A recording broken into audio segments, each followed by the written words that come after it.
नमस्कार दोस्तों, स्वागत है आपका मोटिवेशन लाइन में। आज की इस वीडियो में हम आपको एक ऐसी कहानी सुनाने जा रहे हैं जिसे सुन के आप डेफिनेटली इंस्पायर होंगे। तो वीडियो को अंत तक सुने और ध्यान से सुने। एक बार की बात है जब एक बड़ा सा बिजनेसमैन अपनी गाड़ी में एक गांव की तरफ जा रहा होता है। उस गांव में उसने बहुत ही सारी जमीनें खरीद रखी थी।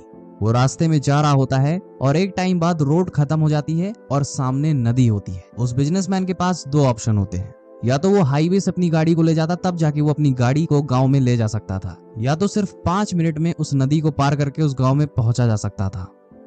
अब जैसा कि आप सबको पता है कि कोई भी इंसान जो कामयाब है वो अपना समय बर्बाद नहीं करना चाहेगा। वो जो बिजनेसमैन होता है वो डिसाइड करता है कि मैं इस नदी को नाव से ही पार करूंगा, ना कि अपनी गाड़ी से, क्योंकि इसमें बहुत ज्यादा टाइम लगेगा और मेरे पास टाइम ही नहीं है।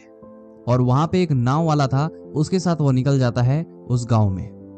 कुछ देर बीतता है और फिर वह बिजनेसमैन उस नाव वाले से कहता है कि क्या तुम मुझे जानते हो कि मैं कौन हूँ? नाविक कहता है कि नहीं साहब, मैं आपको नहीं जानता कि आप कौन हैं।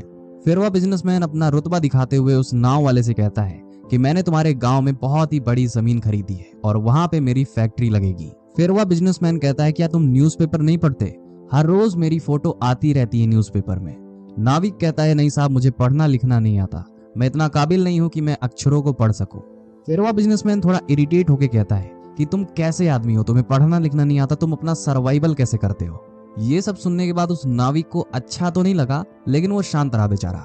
कुछ देर बाद वह बिजनेसमैन बताता है कि मैं तुम्हारे गांव में मिनरल वाटर का फैक्ट्री लगाने वाला हूँ। वह नाविक फिर कहता है कि ये मिनरल वाटर क्या होता है साहब, क्या आप मुझे बता सकते हैं? बिजनेसमैन गुस्सा के कहता है तुम्हें मिनरल वाटर भी नहीं पता? और ये सब सुनने के बाद वह नाविक बहुत ही ज्यादा सोच में पड़ जाता है और बहुत ही ज्यादा उदास होता है। ध्यान उसका कहीं और था, इसीलिए उसकी नाव जो होती है एक बड़े से पत्थर से जाके टकरा जाती है। वह पत्थर काफी ज्यादा विशाल था, जिसकी वजह से उसकी नाव टूट जाती है और नाव में पानी भरने लगता है।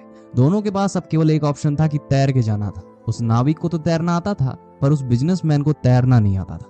वो नाविक समझ चुका था कि ये नाव डूबने वाली है। जैसे ही वो छलांग मारने चला, तुरंत ही वह बिजनेसमैन से पूछता है कि साहब आपको तैरने तो आता ही होगा। वो बिजनेसमैन पैनिक होकर जवाब देता है कि नहीं नहीं, मुझे तैरना नहीं आता है। वो नाविक फिर कहता है उस बिजनेसमैन से कि आपकी जिंदगी फिर किस काम की? वो बिजनेसमैन उससे रिक्वेस्ट करते हुए कहता है कि मुझे भी अपने साथ ले चलो, मुझे तैरना नहीं आता है, मैं डूब जाऊंगा। वह नाविक फिर उसे संतावना देता है कि अरे साहब आप घबराइए मत, मुझे तैरने के साथ साथ लोगों को बचाने भी आता है, तो मैं आपको सुरक्षित गाँव में पहुंचा दूंगा।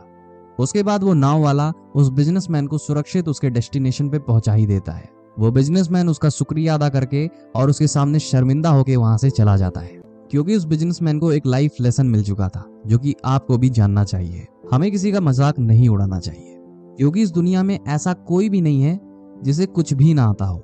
हर कोई अपने काम में माहिर होता है। दोस्तों, अगर आपको ये स्टोरी पसंद आई हो तो ऐसी और स्टोरी सुनने के लिए आप सब्सक्राइब कर सकते हैं मोटिवेशन लाइन को। और अगर आप हमें इंस्टाग्राम पे सुन रहे हैं तो आप हमारे पेज को फॉलो कर सकते हैं। अभी के लिए शाइनिंग ऑफ, मोटिवेशन लाइन।